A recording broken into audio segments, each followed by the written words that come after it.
The Pontiac GTO didn't invent the muscle car. Neither did the Chevelle SS or the Roadrunner.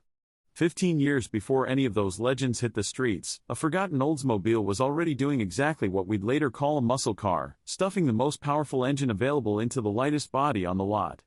The 1949 Oldsmobile Rocket 88 combined a revolutionary new V8 with a stripped-down chassis and accidentally created the entire performance car movement. It dominated NASCAR. It inspired the first rock and roll record. And then Detroit erased it from history. This is the car that started it all. What was GM thinking in 1949 that made this car possible? Picture this. It's 1948. General Motors has a problem. Oldsmobile is their middle-tier brand, stuck between Chevrolet and Cadillac, and they're bleeding customers. After World War II, Americans want something exciting. They've spent years sacrificing, rationing, and driving the same old pre-war cars. Oldsmobile needs to make a statement. So GM Engineering does something radical. They develop an all-new overhead valve V8 engine, the Rocket V8. This thing is light. It's compact. And it makes 135 horsepower, which doesn't sound like much today, but in 1949 that's absolutely huge. Most cars are making 90 to 100 horses. This is a 50% jump. The original plan is simple. Put the Rocket V8 in the Oldsmobile 98, the big, heavy, luxurious top-of-the-line model. Charge a premium. Make it a smooth, refined cruiser for doctors and lawyers. But somebody at Oldsmobile has a different idea. What if we take that same Rocket V8 and drop it into the lighter, smaller, cheaper 76 and 88 series bodies? The bodies that sit on the narrower A-body platform shared with Chevrolet. Bodies that weigh about 300 pounds less than the 98. That decision changes everything. How exactly did the Rocket 88 create the muscle car blueprint? The 1949 Rocket 88 launches with a formula that sounds awfully familiar. Take a big, powerful engine. Put it in a lighter, less expensive body. Add aggressive styling. Price it so regular people can actually afford it. Keep it simple. Sound like a GTO? A Roadrunner? A Chevelle? That's because it is. This is the exact formula. The Rocket 88 wrote it first. The Rocket V8 itself is a masterpiece. It's a 303 cubic inch overhead valve design that's years ahead of the competition. Ford is still using flathead engines. Chrysler hasn't rolled out the Hemi yet. Cadillac gets a version of this engine too, but their car weighs significantly more. That power-to-weight ratio is the secret sauce. The Rocket 88 weighs around 3,400 pounds. With 135 horsepower, that gives it acceleration that absolutely humiliates everything else on American roads. 0 to 60 happens in around 12 seconds, which again, might sound slow today, but in 1949 that's supercar territory. Most family sedans are taking 18 to 20 seconds to hit 60. The styling backs it up. The Rocket 88 has aggressive chrome, sleek lines, and that distinctive Oldsmobile grille. It looks fast sitting still. It looks like it means business. And the price? Base models start around $2,000. That's Chevrolet money. That's Ford money. This isn't some limited production exotic. This is a car working-class performance enthusiasts can actually buy. What happened when the Rocket 88 hit the track? NASCAR is brand new in 1949. The sanctioning body officially forms in February. Stock car racing is rough, wild, and mostly happening on dirt tracks across the South. The cars are genuinely stock, you could drive one off the showroom floor and go racing that weekend. The Rocket 88 annihilates the competition. In the 1950 NASCAR season, Oldsmobile wins 10 out of 19 races. The Rocket 88 is so dominant that other manufacturers start complaining. Curtis Turner pilots a Rocket 88 to victory. Red Byron campaigns won. These things are unbeatable on the dirt. It's not just NASCAR either. At Daytona Beach, where they're running time speed trials on the hard-packed sand, the Rocket 88 sets records. Drag racers start modifying them. Hot rodders discover you can pull even more power out of that overhead valve V8. The competition panics. Cadillac has the same engine but their car is too heavy. Chrysler rushes development of the firepower Hemi.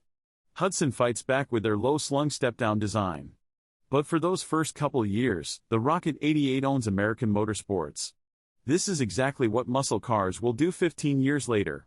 Win on Sunday, sell on Monday. The Rocket 88 proves the formula works. Why did this car become bigger than just transportation? In 1951, a saxophone player named Jackie Brenston records a song called Rocket 88. It's credited as one of the first rock and roll records ever made. The song is literally about the Oldsmobile. You women have heard of jalopies, you heard the noise they make. But let me introduce my Rocket 88. Yes, it's straight, just won't wait. Everybody likes my Rocket 88. This matters because cars and rock and roll grow up together. The Rocket 88 becomes a symbol of post-war freedom and rebellion. It's fast. It's cool.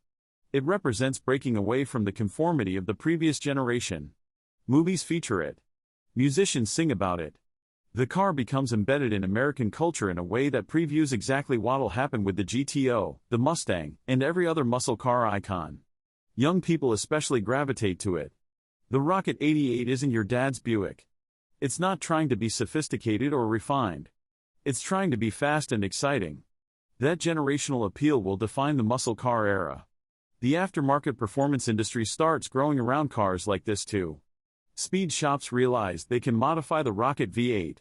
Intake manifolds, carburetors, camshafts, the hot rodding culture that'll explode in the 60s starts here with engines like the Rocket V8.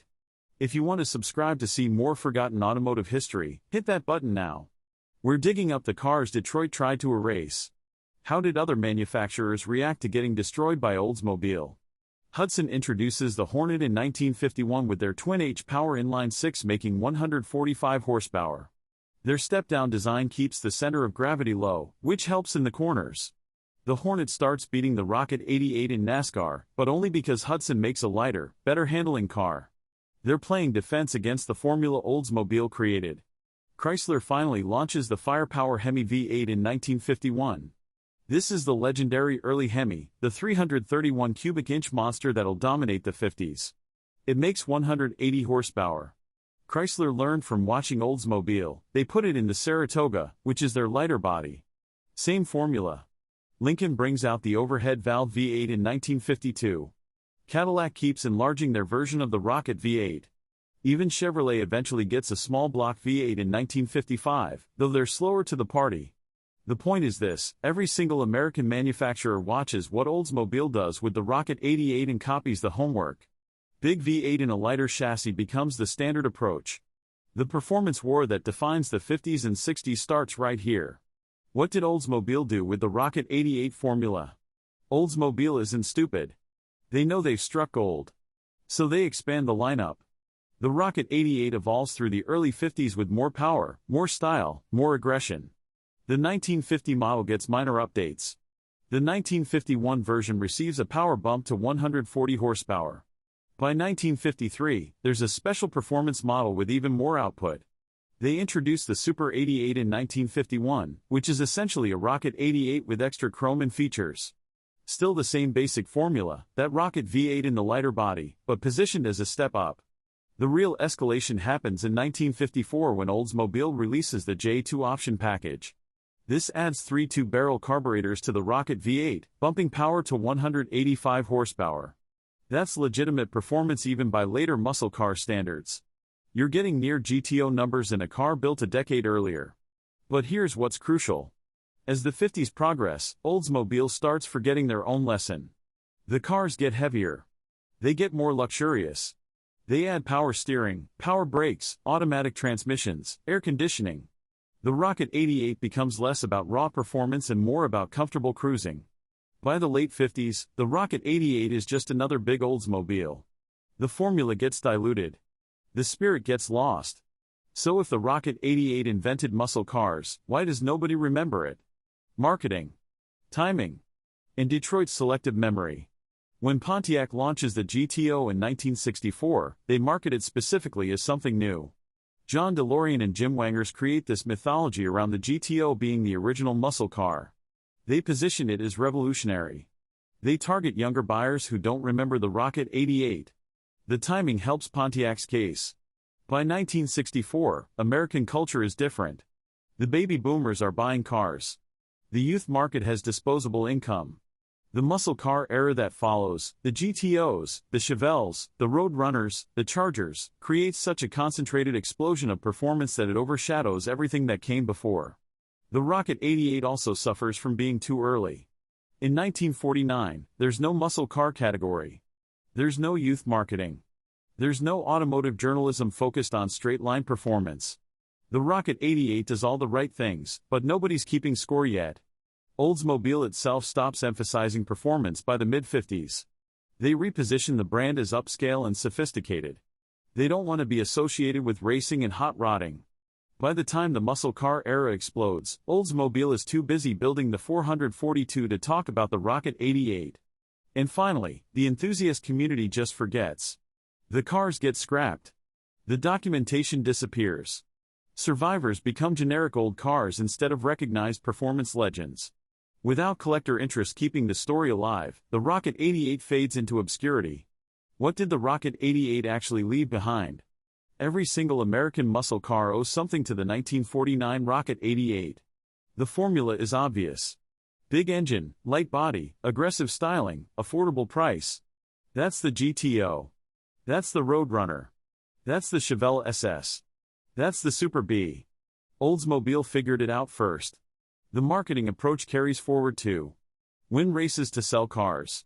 Make performance aspirational. Target younger buyers who want excitement instead of luxury. The Rocket 88 does all of this. Even the specific engineering philosophy continues. Overhead valve V8s become the standard. The entire small block and big block revolution of the 60s traces directly back to engines like the Rocket V8. Detroit learns that modern, efficient V8 design beats raw displacement. The cultural integration matters too. The Rocket 88 proves that performance cars can transcend transportation and become cultural symbols. That's the foundation for everything that follows: the Beach Boys singing about cars, movies featuring them, the entire lifestyle that grows around muscle cars. And the racing pedigree establishes the credibility. NASCAR, drag racing, land speed records, the Rocket 88 shows that factory performance cars can compete and win. That validation becomes essential to selling muscle cars later. What's it like trying to own a Rocket 88 now? They're rare, but they're out there. Production numbers were actually pretty healthy. Oldsmobile built tens of thousands of Rocket 88s in those early years. But survival rate is terrible. These were used cars, work cars, eventually just old cars that got scrapped. The collector market undervalues them compared to later muscle cars. You can find decent examples for $20,000 to $40,000. Really nice restored versions might hit $60,000. Compare that to six-figure GTOs and you start seeing the disconnect. Parts availability is challenging. Some components are shared with other GM products, but specific Rocket 88 trim pieces and body panels are tough. Resto modding is popular because the bones are solid. That Rocket V8 platform accepts upgrades easily. Driving one is a revelation though. You immediately understand why these cars dominated in 1949. The power feels substantial even today. The steering is direct. The visibility is excellent with all that glass. It feels like a serious performance machine, not some cushy antique. The biggest challenge is recognition. You take a Rocket 88 to a car show and most people walk past it. They don't know what it is. They don't understand the significance. You end up spending the whole day explaining that this car invented everything they love about muscle cars. But for enthusiasts who know, who understand the history, owning a Rocket 88 is owning the Godfather. It's having the car that started it all. The 1949 Oldsmobile Rocket 88 did everything a muscle car is supposed to do. It combined a powerful new V8 engine with a lightweight chassis. It dominated motorsports. It inspired cultural movements. It proved you could build affordable performance cars that regular people could buy and enjoy. 15 years before the GTO, 20 years before the peak of the muscle car era, Oldsmobile had already figured out the entire formula. They just didn't know to call it a muscle car yet. History forgot the Rocket 88 because Detroit wanted to sell the muscle car era as revolutionary and new. Because enthusiast culture focuses on the 60s and 70s. Because Oldsmobile itself walked away from performance and never looked back. But the truth is undeniable when you look at the facts. The power-to-weight ratio. The racing success. The cultural impact. The influence on every performance car that followed. The 1949 Oldsmobile Rocket 88 is the first muscle car. It's the forgotten godfather of everything we celebrate about American performance. Next time somebody tells you the GTO started it all, you know better. It started in 1949 with a revolutionary V8, a lightweight body, and an Oldsmobile badge. The Rocket 88 wrote the rules. Everyone else just played the game.